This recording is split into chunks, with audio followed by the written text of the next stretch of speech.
ஆசை கோபம் களவு கொள்பவன் பேசத் தெரிந்த மிருகம். அன்பு நன்றி கருணை கொண்டவன் மனித வடிவில் தெய்வம். இதில் மிருகம் என்பது கள்ள மனம், உயர் தெய்வம் என்பது பிள்ளை மனம்.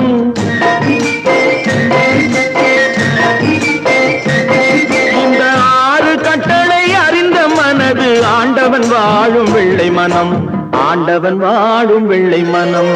6 மனமே 6, அந்த ஆண்டவன் கட்டளை 6. தேர்ந்து மனிதன் வாழும் வகைக்கு தெய்வத்தின் கட்டளை 6, தெய்வத்தின் கட்டளை 6. 6 மனமே 6, அந்த ஆண்டவன் கட்டளை 6.